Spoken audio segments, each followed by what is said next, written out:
बिस्मिल्लाहिर्रहमानिर्रहीम।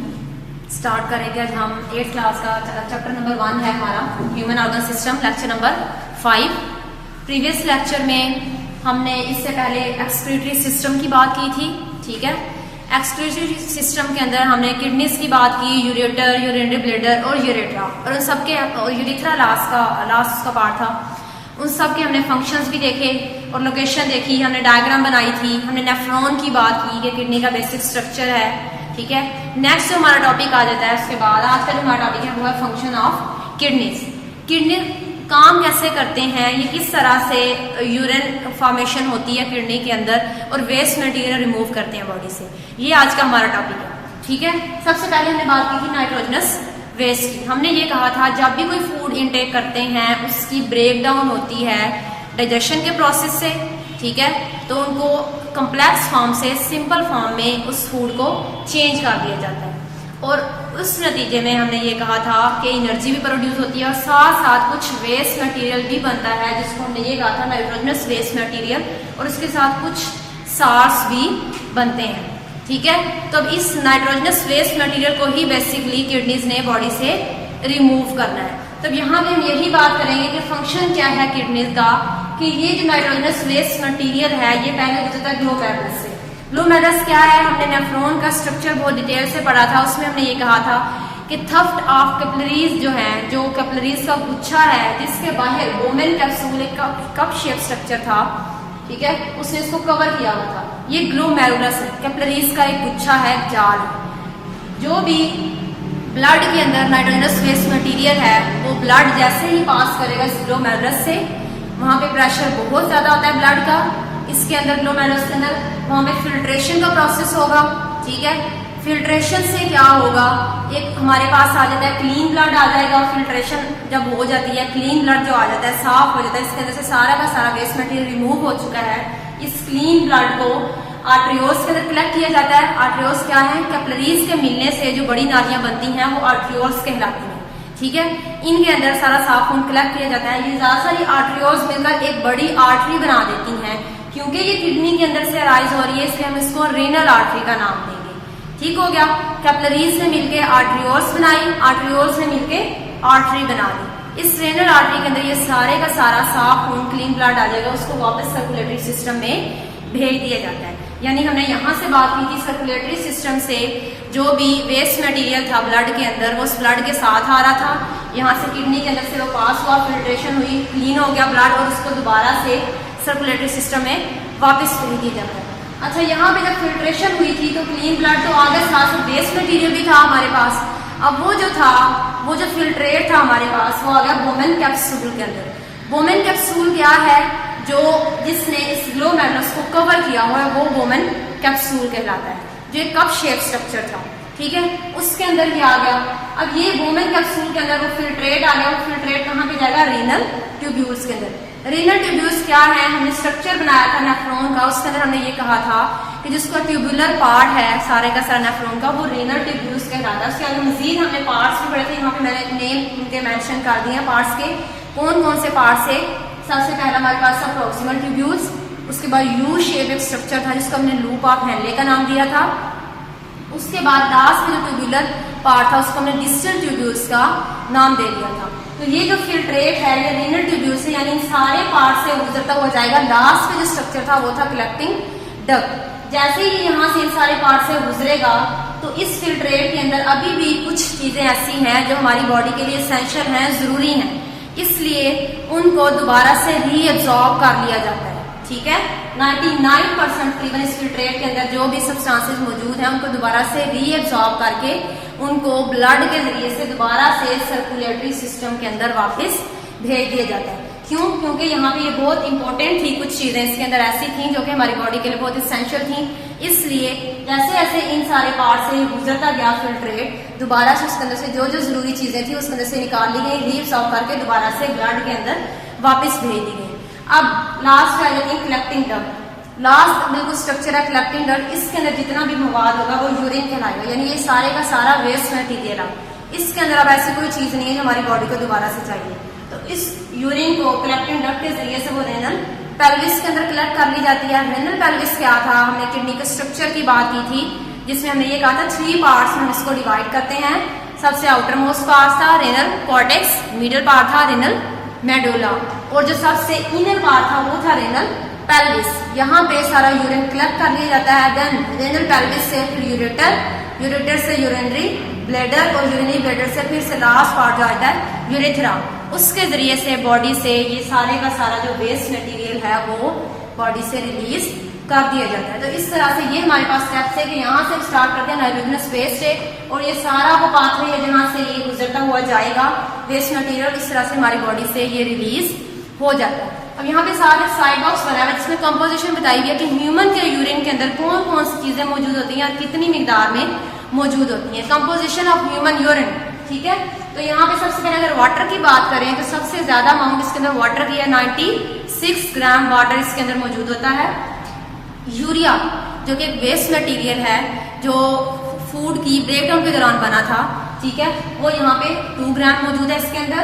Mineral salts है इसके अंदर कुछ 1.8 ग्राम, और उसके अलावा दूसरे जो नाइट्रोजनस वेस्ट मटेरियल्स हैं हमारे यूरिन के अंदर वो कितने होंगे 0.2 ग्राम, ठीक है। तो ये कंपोजिशन है किसकी, ह्यूमन यूरिन की। हमारे इसके अंदर वाटर भी है, यूरिया है, कुछ साल्ट्स हैं, और इसके अलावा नाइट्रोजनस वेस्ट मटेरियल है। तो उसकी आपको सारी अमाउंट बता दी गई है कितनी कितनी कंसंट्रेशन में ये सारी चीजें यूरिन के अंदर मौजूद है, ठीक है। नेक्स्ट हमारे पास जो आ जाता है टॉपिक वो है malfunctioning of kidneys. Malfunctioning किसी भी चीज का खराब हो जाना, ठीक है, अपना प्रॉपर तौर पर काम ना कर पाना, उसके अंदर कोई डिसऑर्डर आ जाना, मैल फंक्शनिंग कहलाएगा। अब यहाँ पे किडनी के डिसऑर्डर्स कौन कौन से हैं, सबसे पहले हमारे पास आ जाता है किडनी स्टोन्स, ठीक है। किडनी स्टोन्स है हमारे पास। अब ये किडनी स्टोन्स बनते कैसे हैं, जो भी हम खुराक ले रहे हैं जाहिर सी बात है उसके अंदर साल्ट्स भी मौजूद होते हैं, ठीक है। तो कभी कभी ऐसा होता है कि किडनी अपना फंक्शन प्रॉपरली परफॉर्म नहीं कर पा रहा होता, वो इन साल्ट्स को, नाइट्रोजनस वेस्ट मटेरियल की हमने बात की है, हमने ये कहा कि उसके साथ साथ कुछ अमाउंट साल्ट्स की भी प्रोड्यूस होती है। तो कुछ कंडीशंस ऐसी होती हैं कि किडनी अपना फंक्शन प्रॉपरली परफॉर्म नहीं कर पाता, वो इन साल्ट्स को प्रॉपरली रिमूव नहीं कर पाता ब्लड के अंदर से। जब ये साल्ट्स रिमूव नहीं होंगे तो ये हमारी बॉडी के अंदर ही एक्यूमुलेट होते जाएंगे। जैसे ही एक्यूमुलेट होते जाएंगे यानी जमा होते जाएंगे, ज्यादा सारे साल्ट्स इकट्ठे हो जाएंगे बॉडी के अंदर, तो वो मिल के एक स्टोन बना देंगे, फिर जिसको हम किडनी स्टोन का नाम देते हैं, ठीक है। ये स्टोन फिर इनको रिमूव किया जाता है, डिफरेंट हमारे पास स्ट्रेटेजीज आती हैं उसकी। ये स्टोन्स मूव भी कर सकते हैं, कहाँ से, ये यूरेटर के अंदर भी चले जाते हैं, ठीक है, अगर इनका साइज छोटा है यूरेटर के अंदर चले जाएंगे, या यूरिनरी ब्लैडर के अंदर भी चले जाते हैं ये स्टोन्स। फिर उनको रिमूव करने के लिए हमारे पास डिफरेंट प्रोसेसेस आ जाते हैं। सबसे पहले हम इसकी काजेज की बात करते हैं कि इनकी वजूहात क्या है जो स्टोन्स बन रही है। सबसे अभी तो यहाँ पे हमने बात की है कि साल्ट्स की एक्यूमुलेशन की वजह से बनते हैं, और कौन कौन सी वजूहात है यहाँ पे, एक्सेसिव कैल्शियम साल्ट्स। अगर हम कैल्शियम साल्ट्स बहुत ज्यादा ले रहे हैं अपनी डाइट के अंदर, वो जाके बॉडी के अंदर एक्यूमुलेट हो जाएंगे और वो एक स्टोन बना देंगे। दूसरा है यूरिक एसिड। यूरिक एसिड अगर फूड के अंदर ज्यादा आ रहा है हमारी फूड के अंदर, तो वो भी क्या करेगा, हमारी बॉडी के लिए वो डेंजरस है, वो जाके एक्यूमुलेट होके वो एक स्टोन बना देगा, जिसको हम फिर किडनी स्टोन का नाम देंगे, ठीक है। ट्रीटमेंट इसका कैसे कर सकते हैं, इसका इलाज कैसे किया जा सकता है, 3 हमारे पास यहाँ पे हम प्रोसेसेस की बात कर रहे हैं। सबसे पहले तो बात करते हैं मेडिकेशन, ठीक है। यहाँ पे स्टेप 2 पे मैंने लिख दिया, स्टेप 1 पे आइए। मेडिकेशन, मेडिसिन के जरिए से सबसे पहले तो हम इसको रिमूव करने की कोशिश करेंगे। इसके लिए अगर इसका साइज बहुत छोटा है, अगर स्टोन का साइज बहुत छोटा है तो इसको मेडिसिन के जरिए से रिमूव करने की कोशिश करेंगे, ठीक है। अगर इससे रिमूव नहीं हो रहा तो फिर हम लिथोट्रिप्सी पे आ जाते हैं। लिथोट्रिप्सी किसके लिए यूज करते हैं, मीडियम साइज जो स्टोन्स हैं उनके लिए यूज करेंगे। लिथोट्रिप्सी है क्या, ये नॉन इलेक्ट्रिकल शॉक वेव्स होती हैं जिनके जरिए से यानी लेजर के जरिए से हम उसको तोड़ने की कोशिश करते हैं स्टोन को, ठीक है। फिर वो टूट के वो छोटे छोटे पीसेस में चेंज हो जाता है, सैंड लाइक पीसेस में चेंज हो जाता है वो, और फिर वो यूरिन के जरिए से बॉडी से रिमूव हो जाता है, वॉश आउट हो जाता है। तो उसको ये जो स्ट्रेटेजी है इसको हम लिथोट्रिप्सी बोलते हैं। तीसरी और लास्ट पे जो आ जाती है, अगर लिथोट्रिप्सी से भी काम नहीं बन रहा यानी स्टोन्स बहुत ज्यादा उनका साइज बड़ा है, तो लास्ट पे आ जाता है सर्जरी, ऑपरेट करना पड़ता है उसे, ऑपरेशन के जरिए से रिमूव करेंगे। सबसे पहले ये स्टेप नहीं कर लेना हमने, पहले हम देखेंगे साइज कैसा है उसका, ठीक है। साइज के बेस पे फिर हम बताते हैं कि यहाँ पे कौन सा प्रोसेस हमें यूज करना चाहिए कि अगर बहुत छोटा साइज है तो हमें सर्जरी करने की जरूरत नहीं है, वो इजीली मेडिसिन से भी रिमूव हो जाएगा। अगर मीडियम साइज है, मेडिसिन उसके ऊपर काम नहीं कर रही तो हम लिथोट्रिप्सी की तरफ चले जाएंगे, ठीक है, वेव्स के जरिए से रिमूव करने की कोशिश करेंगे। लेकिन अगर इससे भी काम नहीं बन रहा तो लास्ट में जो स्टेज है यहाँ पे वो हमारे पास आ जाती है, सर्जरी करना पड़ेगी, ऑपरेट करना पड़ेगा और फिर उसको हम ऑपरेशन के जरिए से जहाँ पे भी जिस बॉडी पार्ट के अंदर भी मौजूद होगा वो स्टोन पहले हम लोकेट करेंगे, ठीक है, फिर उसको वहां से कट लगा के उस बॉडी के अंदर से उसको रिमूव कर देंगे। तो ये 3 इसके ट्रीटमेंट के अंदर हमारे पास प्रोसेस आ जाते हैं। ये पहला था हमारे पास किडनी स्टोन, पहला डिसऑर्डर था किडनी का। दूसरा है रेनल फेलियर, यानी किडनी का फेल हो जाना, अपना काम ना करना। अगर इसकी डेफिनेशन की बात करते हैं तो डेफिनेशन यही है, कंप्लीटली और पार्शली फेलियर ऑफ किडनीज, या तो मुकम्मल तौर पर किडनीज अपना काम करना छोड़ दें, या हम ये कहते हैं कि वो कंप्लीटली अपना काम नहीं कर रहे, पार्शली कर रहे हैं, यानी आधा काम कर रहे हैं आधा नहीं कर रहे, अच्छी तरह से वो काम नहीं कर रहे, तो उसको हम किडनी फेलियर का नाम देते हैं। अब इसकी वजूहात, इसकी काजेज क्या क्या है, यहाँ पर इसकी काजेज बताई है। सबसे पहला इन्फेक्शन, अगर किडनीज के अंदर कोई इन्फेक्शन हो जाती है उस वजह से वो अपना फंक्शन प्रॉपरली परफॉर्म नहीं कर पाते। दूसरा है डायबिटीज मेलाइटस, शुगर हो जाना, ठीक है, शुगर की वजह से भी अपना फंक्शन परफॉर्म नहीं कर पाते, वो इफेक्ट करते हैं किडनीज के फंक्शन को। तीसरा है हाइपरटेंशन, ब्लड प्रेशर का नॉर्मल से बढ़ जाना, हाई हो जाना, हाइपरटेंशन कहलाता है। ये भी जाके किडनीज के फंक्शन को इफेक्ट करता है। और जो चौथी हमारे पास यहाँ पे इसकी रीजन या इसकी काज है वो है शॉर्टेज ऑफ ब्लड सप्लाई, यानी किडनी को प्रॉपरली अगर ब्लड नहीं मिल रहा तो उस वजह से भी किडनी जो है वो अपना फंक्शन परफॉर्म नहीं करेगा और किडनी फेलियर हो जाएगा, ठीक है। ये 4 हमारे पास थी काजेज इसकी या वजूहात। नेक्स्ट आ जाता है इनका ट्रीटमेंट हम कैसे कर सकते हैं। अगर किडनी फेलियर हो गया है तो उसका इलाज भी कोई होगा, कैसे कर सकते हैं इलाज। तो डायलिसिस का वर्ड अगर आपने सुना हो, डायलिसिस हम इसको कहते हैं। इसका जो ट्रीटमेंट है, डायलिसिस करना क्या मतलब है इसका, यानी आर्टिफिशियल प्रोसेस से क्लीनिंग करना ब्लड की, ब्लड को, खून को साफ तो करना है ना। जो भी हम ये कहते हैं पेशेंट है, अगर उसकी किडनीज काम नहीं कर रही तो खुराक तो वो ले रहा है ना, जब वो खुराक ले रहा है डाइजेशन भी हो रही है, जब डाइजेशन हो रही है तो इसका मतलब है उसकी बॉडी के अंदर नाइट्रोजनस वेस्ट मटेरियल भी बन रहे हैं।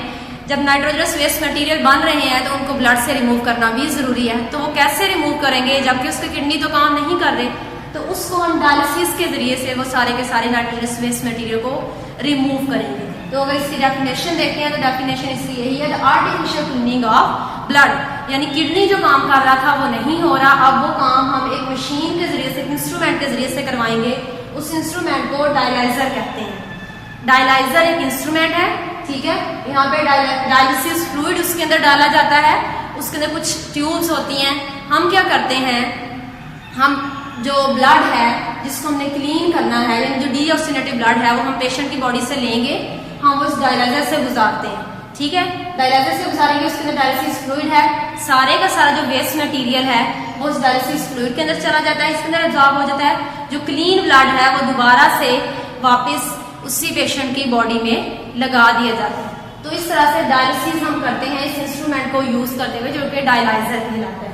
अच्छा, अब अगर इससे भी काम नहीं हो रहा, डायलिसिस से भी अगर काम नहीं चल रहा, ठीक है, तो लास्ट स्टेज हमारे पास क्या आ जाती है, किडनी ट्रांसप्लांट की स्टेज आ जाती है। किडनी फेलियर की जो लास्ट स्टेज है, यानी अब इसके अलावा हमारे पास कोई ऑप्शन नहीं रहा, तो ये स्टेज आएगी जिसको हम किडनी ट्रांसप्लांट कहते हैं। इसमें क्या किया जाता है, किडनी ट्रांसप्लांट में एक डोनर यानी जो देने वाला होगा, ठीक है, एक होता है एक्सेप्टर और एक होता है डोनर। किसी भी डोनर से हम किडनी लेते हैं जो कि हेल्दी किडनी हो, और उसको लेके पेशेंट के सिस्टम के साथ हम उसको अटैच कर देते हैं, ठीक है, यानी उसके अंदर ग्राफ्ट कर दिया जाता है एक हेल्दी किडनी। अब वो हेल्दी किडनी किसका होना चाहिए, पेशेंट में किसी भी रिलेटिव का होना चाहिए, या अगर किसी और हम किसी थर्ड पर्सन से भी ले रहे हैं तो भी उसको पहले मैच करना चाहिए। ब्लड टेस्ट पहले हम करवाते हैं, ठीक है, किडनी का टेस्ट करवाएंगे ताकि बाद में किसी किस्म की ब्लड ट्रांसफ्यूजन ना हो। तो इस तरह से हमारे पास ये आ जाता है लास्ट स्टेज ऑफ ट्रीटमेंट, जिसको हम किडनी ट्रांसप्लांट कहते हैं, जिसके जरिए से फिर इसका किडनी अपना फिर प्रॉपर फंक्शन परफॉर्म करना स्टार्ट करते हैं। जो भी हम हेल्दी किडनी यहाँ पे इसके अंदर दोबारा से इंसर्ट करेंगे।